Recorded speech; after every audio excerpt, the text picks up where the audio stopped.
This is my third evaluation question, and it's based on the audience feedback that I got off my main film. My main form of getting feedback was actually on SurveyMonkey. I made a quick survey, 7 questions long, which I'm going to go through in detail here, and I advertised this survey and the video on Facebook groups surrounding YouTube communities, and just general video making online. I advertised it on personal Twitter accounts, Tumblr accounts. I even advertised it in a video on my own YouTube channel. Within 4 days I actually got 12 responses, which I'm rather happy with, considering I didn't force it on people. I wasn't there in person handing people things, expecting a response there and then. I advertised it, and if they wanted to watch it they could, and if they wanted to reply to the survey they could. People actually watched it and they didn't reply to the survey, which, you know, is completely fine. People are liking it, people are watching it. If they don't want to fill in the survey, that's completely fine with me. For the purpose of this, I'm just going to go through the survey and not any in-depth information I've been given on Facebook, because a few people actually from America, because I've been viewed in Montana and this is where the survey's been filled in, they asked me in a private message after seeing my video if they could just give a bit of a more detailed analysis of it, because they're a filmmaker and that's what they do, and I was more than happy to take it, but I'm not going to go in detail about what they said here. It was basically what shots they liked, if things were in focus and things were out of focus, the storyline, and overall they were actually very impressed with it, especially since they have seen A-level media movies before, so they know exactly what the standard is, and they were relatively pleased with it. And I did get some brilliant constructive criticism as well. Like I said, I put this online because surreal comedy has a very niche audience, and I felt that if I just got a group of people from college into a room and then asked them to do a focus group, I wouldn't get an honest opinion, because a lot of people don't like surreal comedy, and I'm not going to kid myself into thinking that they do, because they would have given me a biased opinion on the film. Whereas if someone likes a genre, they'll look at the film for the film itself. If you don't like a genre, you look at it for the genre, and you typecast it so easily and you don't look at anything else because you know you're not going to like it. That's why I put it online, and I also got a worldwide response, which, you know, is not something I could have done in college. I have responses from Canada, the UK, different parts of America, Australia, France. There's so many different places that I would never be able to reach just by asking people in college, and I'm really proud of the response. For the first question I kept it very simple. I just wanted to know their age. I tried to keep it within certain age ranges, and then I kind of stopped when I thought, okay, people aren't going to watch it at this age.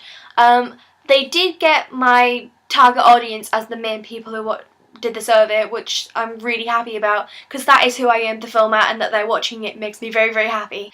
Again, I was trying to keep it really, really simple, especially with question 2. I just wanted to know your basic opinion on the film. Yeah, was it good? Yes, no, or undecided. I put undecided in there just because, like I said, it is a very niche film, and you either love it or you hate it, and it's quite hard to decide which side you're on. That's the only way I could justify putting that in, but I also didn't want to keep it just a 2-answer question. So I think I got a pretty good response. Either way, I'm really happy with the response of it. I asked this question because I felt it was necessary to find out if people actually understood what was going on in the film. Surreal comedy is a genre where the narrative can get lost very, very easily with all the other weird stuff that is going on. Because whilst you can create this world, things can happen in this world, and it makes sense because it's in this little world that you've created.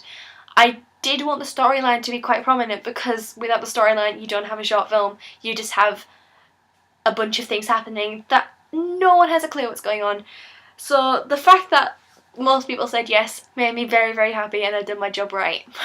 Again, question 4 is because things can be lost so easily in a surreal film that I felt the need to make sure people found it funny, because that is the main point of the film. It doesn't matter if I put a duck in the middle of a room. If you don't laugh at it, then it's not done its job. The fact that most people found it comedic makes me happy, but the fact that some people also said it took a bit too long to figure out that it was supposed to be comedic shows that it was a bit of a slow start at the beginning of the film, which I completely understand. It was mainly setting the scene, and I'm not going to lie, that is the only reason it was there. If I could have found a way to do it in a lot shorter time, I certainly would have done it, and if I ever do it again, I will certainly try to make it a lot more punchy and keep the pace up a little bit more. Okay, question 5. What would you change about the film? I made this question compulsory. I'm a strong believer in nothing is ever perfect, and I wanted some constructive criticism. Not just okay, I liked it, I like this, should be here. I wanted to know what people liked and disliked about it. But this part I made compulsory, even though a lot of people asked me not to, who I know in real life, because they didn't want to hurt my feelings, which is also why I was happy that it was anonymous. There was 3 main categories that came up, and that was setting, storyline and music. Setting more than anything else, which I completely understand. I wasn't that keen on filming in the classroom either. It was mainly out of convenience. And also because I got given so much creative opportunity, I felt that I needed to constrain myself in some way. It gets to a point where you've got so much freedom when creating that you completely lose any ideas that you have.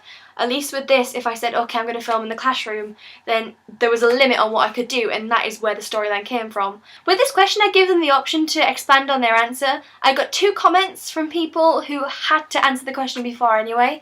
One of them was just saying the ending could have been stronger, which I do agree with, but I can justify it myself, because I knew that there needed to be an open ending of sorts. Even though it is after the credits, it is a common thing for short films to have, because you can't have a full extravagant narrative in a 3-minute time slot.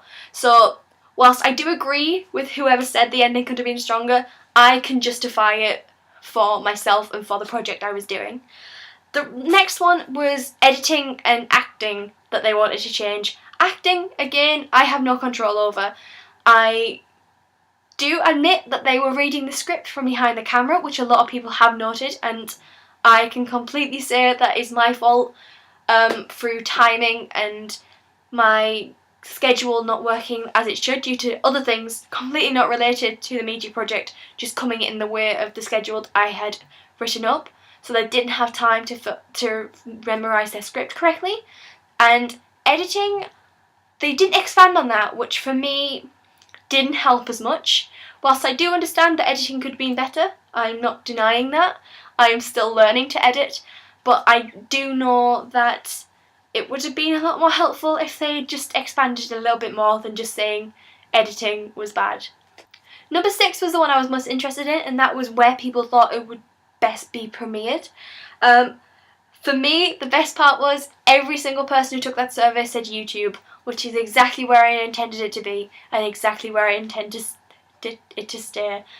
I am very happy with the fact that people said YouTube, because that was my goal. I wanted it to look and fit right on the YouTube creator space. That is just what I wanted. And they also said social media as well, which, you know, that's what YouTube is now. It's Google Plus and YouTube combined, and you can connect it with every social media in the entire world. So the fact that people said them shows that I have done it right, which for me, I couldn't have had a better outcome for that question. Now, number 7, would you recommend it to a friend?